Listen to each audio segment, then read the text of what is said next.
Okay, good afternoon to everyone.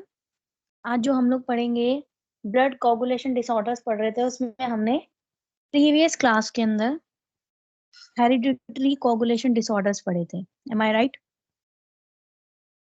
Yes, M I right? Yes और no reply करिए। Yes ma'am. Okay, तो आज हम पढ़ेंगे एक्वायर्ड कोगुलेशन डिसऑर्डर्स। ओके, अभी मैं आप लोगों के साथ स्क्रीन शेयर कर रही हूँ।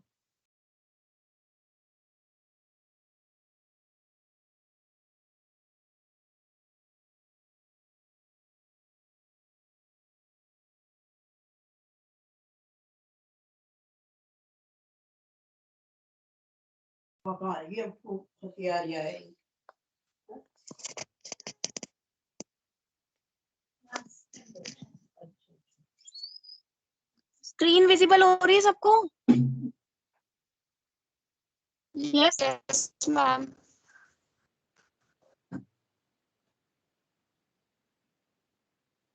ओके, तो कोगुलेशन डिसऑर्डर मैंने बताया था, it is a group of disease which is cause due to the deficiency of clotting factor और lead to the defects in the normal clot formation process. ठीक है, जो क्लॉटिंग प्रोसेस होता है, ब्लड क्लॉटिंग होता है, हमें चोट लग जाती है, खून निकल जाता है, उसके बाद वो जम जाता है ना, that is clotting.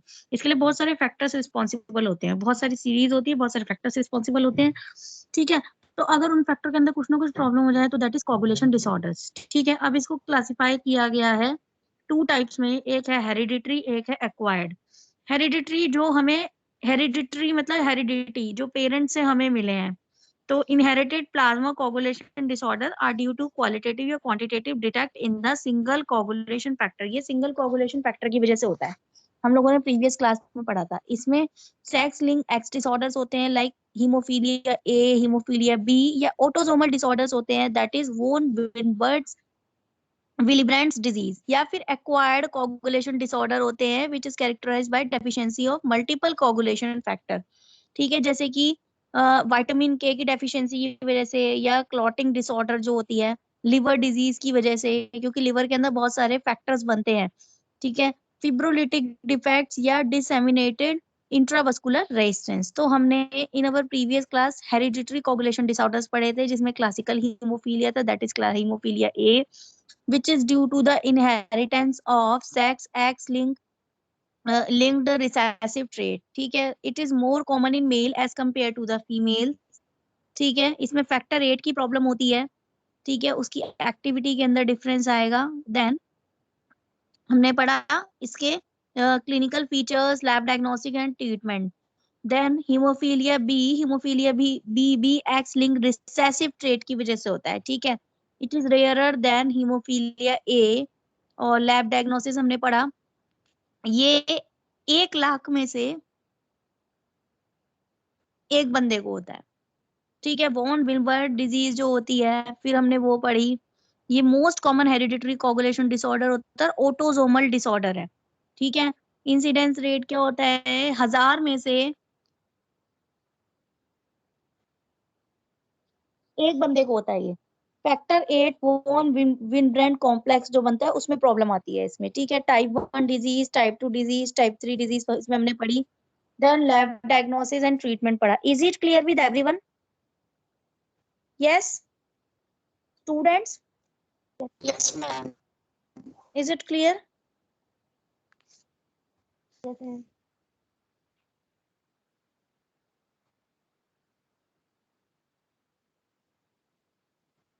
Now acquired coagulation disorder, इसमें विटामिन के की डेफिशिएंसी होती है।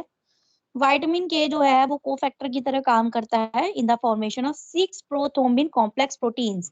ये जो है, ये आप सोच रहे होंगे 6 प्रोथ्रोम्बिन कॉम्प्लेक्स प्रोटीन्स क्या है बेटा? ये जो होते हैं, ये किस में इन्वॉल्व होते हैं? क्लॉटिंग जो सीक्वेंस, जो ब्लड क्लॉटिंग होती है उसके जो सीक्वेंसेस होते हैं उसमें इन्वॉल्व होते हैं। ठीक है, देन ये विटामिन के डिपेंडेंट कोगुलेशन फैक्टर्स है जो लिवर के अंदर बनते हैं, like second 7 9 10, protein C, protein S, ये सारे के सारे विटामिन के की वो सिंथेसाइज होते हैं लिवर के अंदर, कोफैक्टर्स। और इनके लिए क्या चाहिए होता है? विटामिन के चाहिए होता है। अब विटामिन के की डेफिशिएंसी के क्या क्या कारण हो सकते हैं? जॉइंटिस, क्रोनिक डायरिया होना, बहुत ज्यादा डायरिया होना, लिवर डिजीज होना, हेमरेजिक स्टेज होना इन्फेंट्स के अंदर। अब लैब में कैसे इसको डायग्नोस करेंगे? पीटीटी के प्रोलॉन्ग लंबे टाइम तक चलेगी तो, और इसका ट्रीटमेंट क्या है? विटामिन के उस बंदे को देना, और इससे कंप्लीटली रिकवरी होती है 48 आवर्स के अंदर। Is it clear with everyone? ये आप लोगों ने नोट डाउन कर लिया था? No ma'am. कर लीजिए note down. Acquired coagulation disorders के अंदर vitamin K deficiency.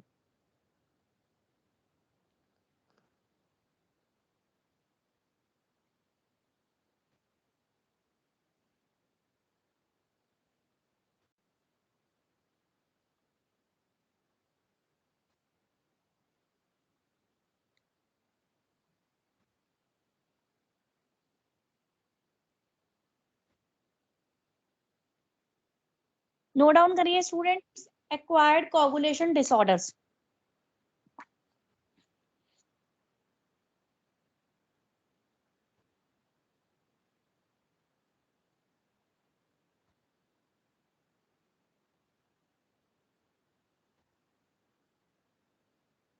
Note down कर रहे हैं सभी students? Yes ma'am. Very good.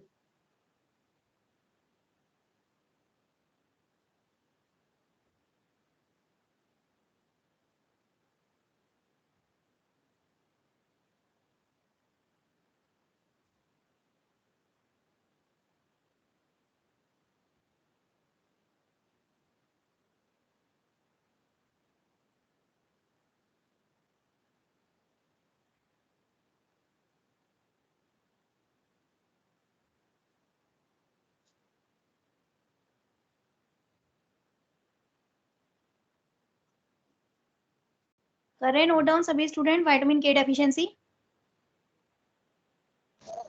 Yes ma'am.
हो गया बेटा note down students? Yes ma'am. हो गया?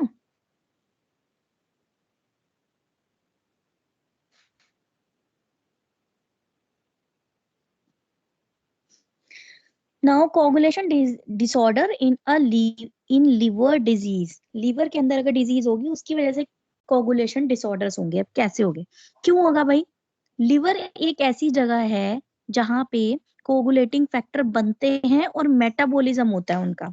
ठीक है, लिवर एक ऐसी जगह है जहां पे कोगुलेटिंग फैक्टर बनते हैं और उनका मेटाबॉलिज्म होता है। ठीक है, फैक्टर जो कोगुलेशन प्रमोट करते हैं, जैसे कि लिवर के अंदर क्या क्या है?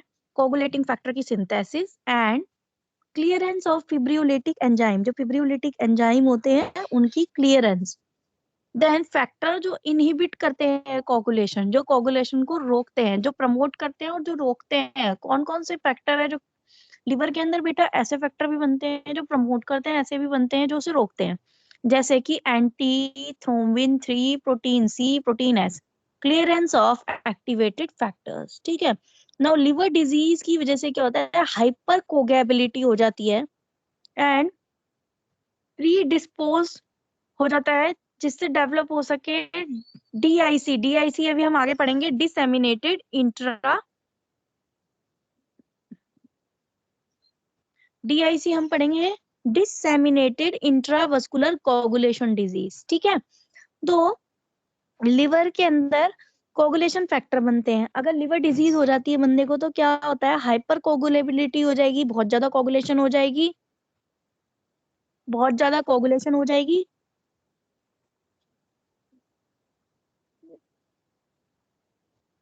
एंड प्री डिस्पोज हो जाएगा, जिससे डीआईसी डिजीज होगी और सिस्टमैटिक फिब्रोलाइसिस होगी। ठीक है।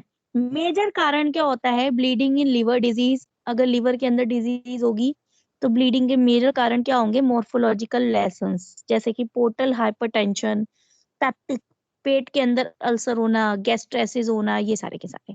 हिपेटाइटिक डिस्फंक्शन, लिवर का ठीक से काम नहीं करना।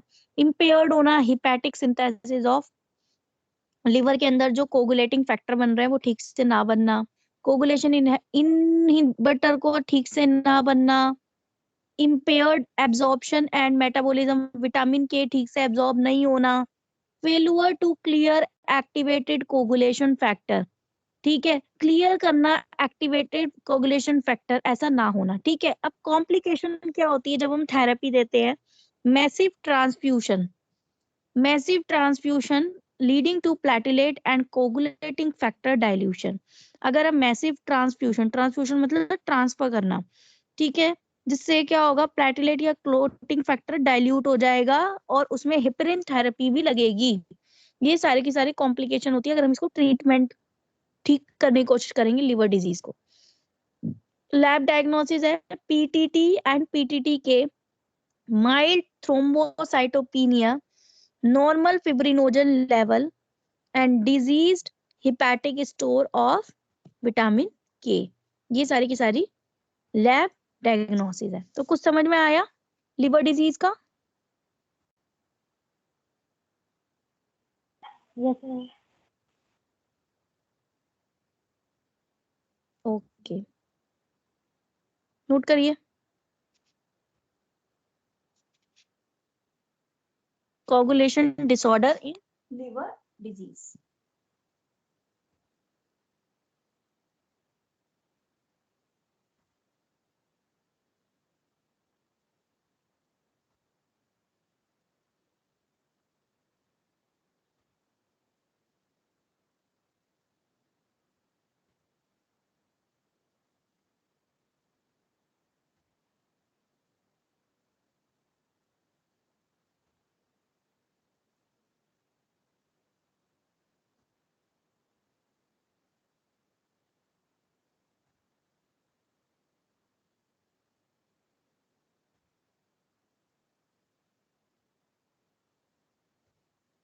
नोट कर रहे हैं सभी स्टूडेंट्स? Yes, ma'am.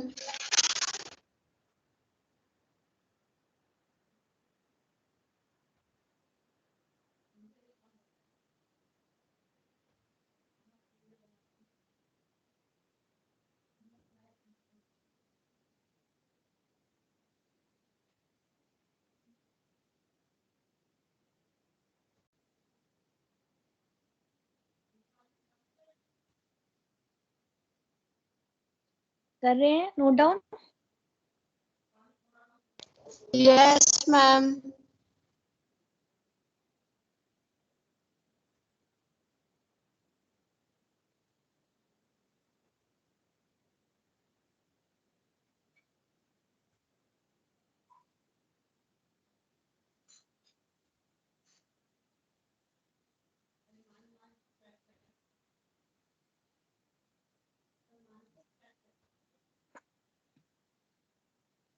चलिए नोट डाउन करिए। ओके।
हो गया बेटा?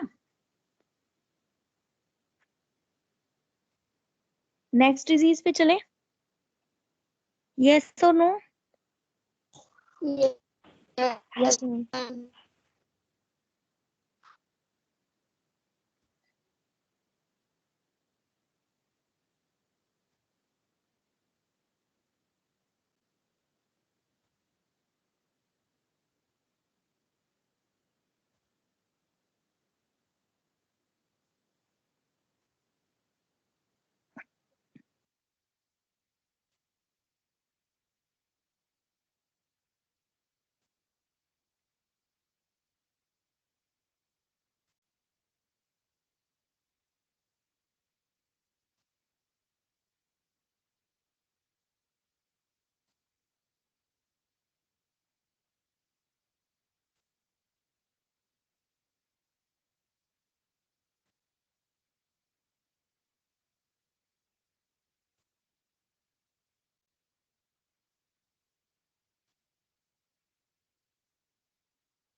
हो रहा है बेटा नो डाउन?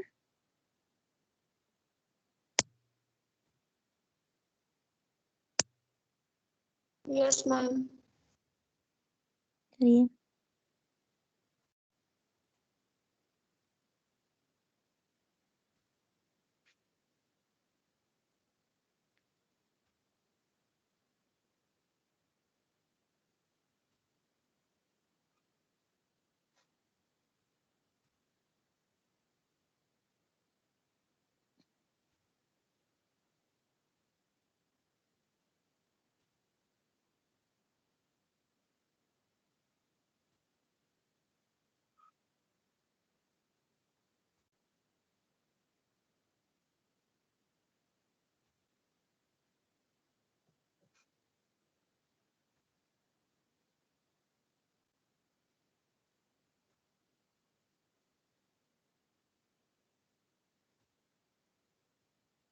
हो गया नोट?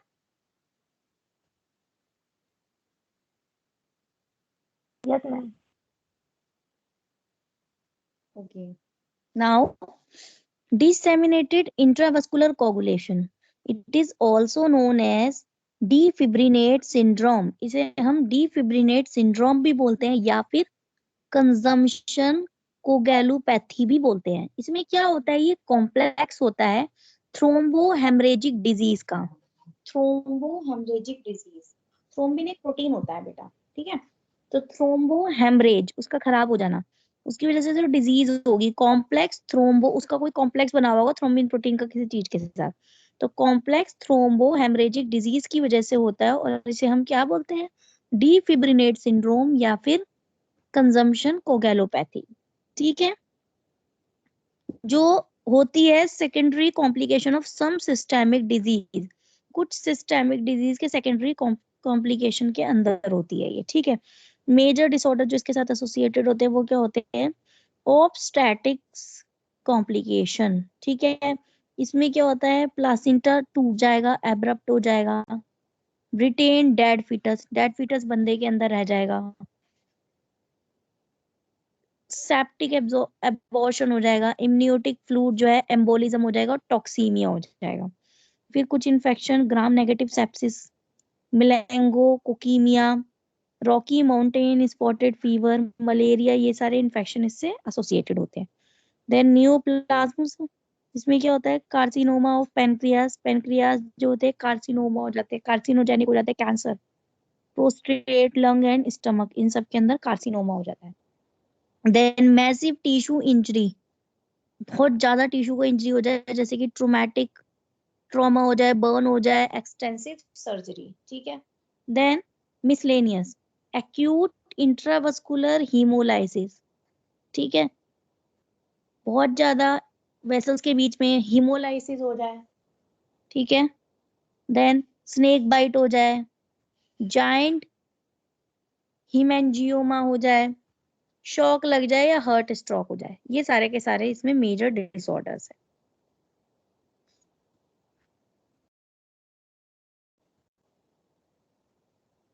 पैथोफिजियोलॉजी कैसे, सेप्सिस है तो टिश्यू फैक्टर रिलीज होगा, मैसिव टिश्यू डिस्ट्रक्शन होगा तो भी टिश्यू फैक्टर रिलीज होगा, एंडोथेलियम की इंजरी होगी तो भी टिश्यू फैक्टर रिलीज होगा, जिससे माइक्रोवस्कुलर थ्रोम्बोसिस हो जाएगी, इससे प्लाज्मा एक्टिव हो जाएगा, कंजम्पशन हो जाएगी क्लॉटिंग फैक्टर्स की या प्लेटलेट्स की, जिससे ब्लीडिंग होगी। प्लाज्मा एक्टिव होने से फिब्रोलाइसिस या प्रोटियोलाइसिस होगी, प्रोटीन फैक्ट जो क्लॉटिंग फैक्टर है उसके प्रोटीन टूटेंगे, फिब्रिन टूटेंगे, फिब्रिन टूट के प्रोडक्ट बनाएंगे, inhibition of thrombin platelet aggregate हो जाएंगे, इकट्ठे हो जाएंगे, फिब्रिन की पॉलीमराइजेशन हो जाएगी, ब्लीडिंग हो जाएगी। ठीक है, तो इन सबसे ब्लीडिंग हो जाएगी। तो कुछ कुछ समझ में आया? What is this disseminated intravascular coagulation? समझ में आ रहा है?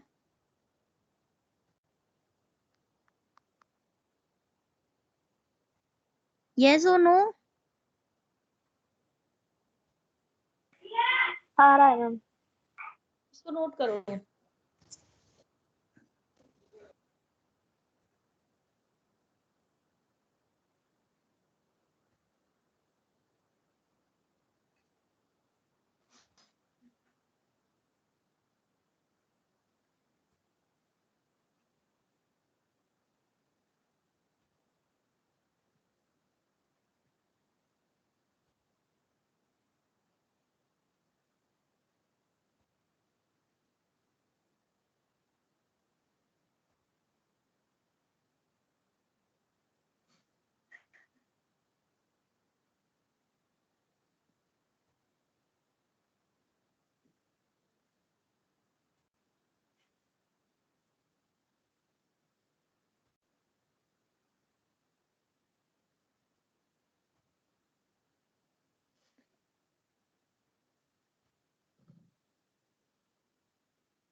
नोट कर रहे हैं सभी? Yes ma'am.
नोट डाउन हो रहा है? Yes students? Yes ma'am. Yes हो गया। मैम।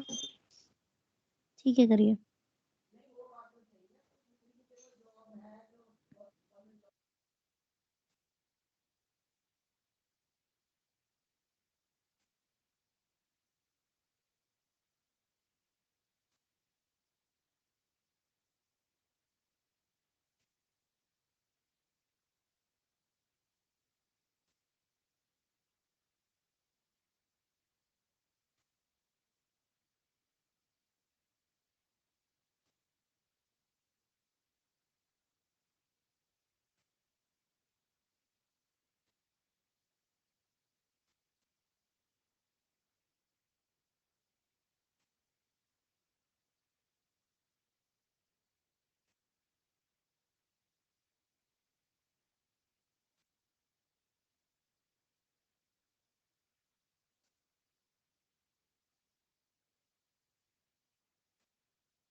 नाउ क्लिनिकल फीचर्स क्या क्या होते हैं बेटा इसके? Wide spread fibrin deposition with in the micro circulation. जब क्या होता है, माइक्रो सर्कुलेशन जो हो रहा है, ठीक है, जो ब्लड सर्कुलेशन हो रहा है वहां पे क्या हो रहा है, बहुत ज्यादा, ठीक है, फिब्रिन डिपोजिशन हो रहा है, जिसकी वजह से क्या हो रहा है, इस्चीमिया हो रहा है ऑर्गन्स के अंदर, लाइक किडनी एंड ब्रेन के अंदर।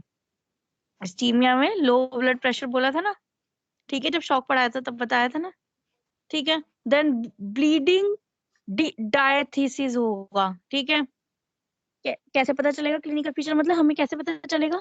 Ensure as a platelet and blood clotting are consume, platelet और ब्लड क्लॉटिंग जो है कंज्यूम हो रही है, और सेकेंडरी रिलीज हो रहा है किसका, प्लाज्मिनोजन एक्टिवेटर का, और डाइजेस्ट हो रहा है फैक्टर 5 एंड 8, और रिड्यूस हो रहा है उनकी कंसंट्रेशन फिर से, ठीक है। तो इन सब चीजों से पता चल रहा है कि भाई डिसेमिनेटेड इंट्रावस्कुलर कोगुलेशन, डीआईसी की प्रॉब्लम है, ठीक है। फिर लैब डायग्नोसिस क्या है, कैसे पता लगाएंगे? ब्लड काउंट अगर कम आएगा तो प्लेटलेट काउंट, ब्लड फिल्म से पता चलेगा कि micro angiopathic haemorrhage haemolytic anaemia है या नहीं है। पीटीटीटी एपीटीटी जो है लंबे टाइम तक होगा, प्लाज्मा फिब्रिनोजन लेवल जो है कम होगा, ऐसे हमें पता चलेगा कि डीआईसी की दिक्कत है।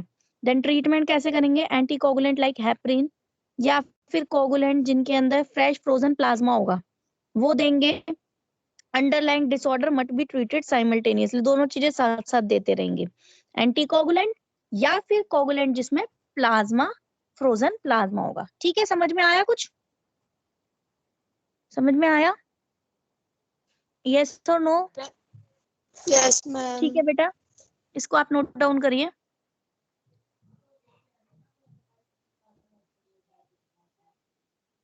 नोट करिए इसको।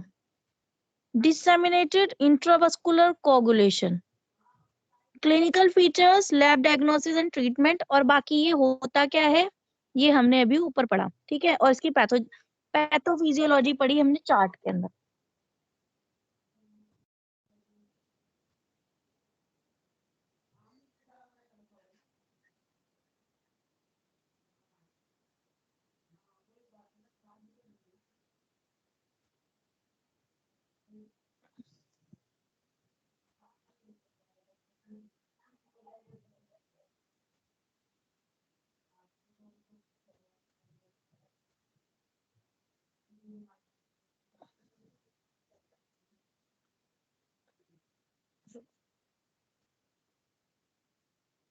समझ आ रहा है students? Yes ma'am.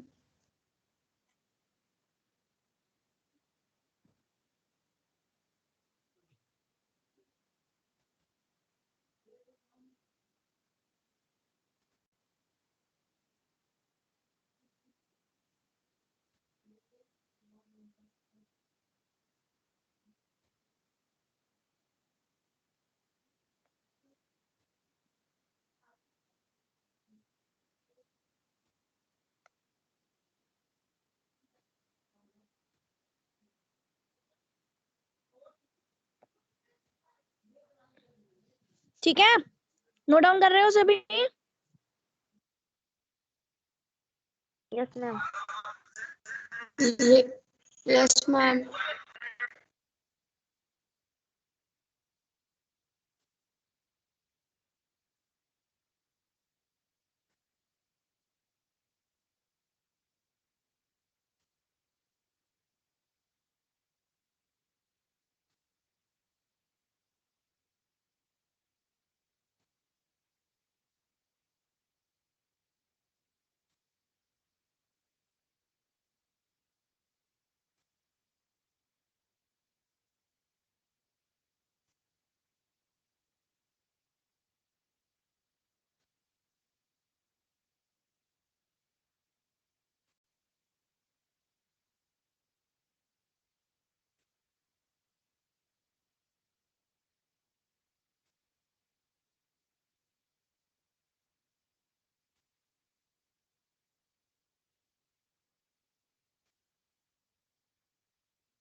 Students note down कर रहे हैं?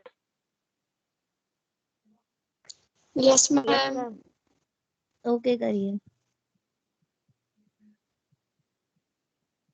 समझ में आया?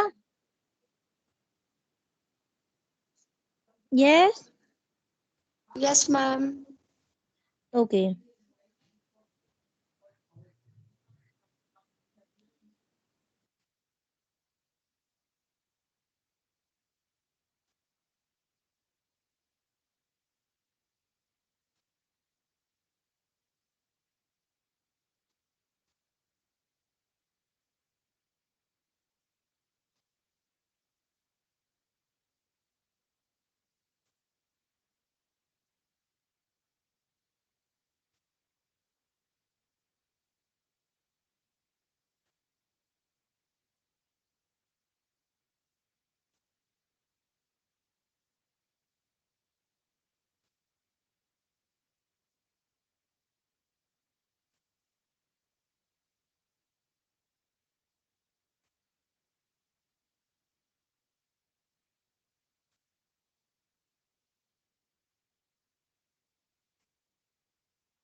स्टूडेंट्स वॉइस आ रही है मेरी? Yes, ma'am. तो आज हमारा ma'am. ब्लड कोगुलेशन डिसऑर्डर्स जो है ये टॉपिक कंप्लीट हुआ है। ओके, आज हमने पढ़ा एक्वायर्ड ब्लड कोगुलेशन डिसऑर्डर्स। किसी को कोई डाउट कुछ पूछना हो? No, ma'am. ओके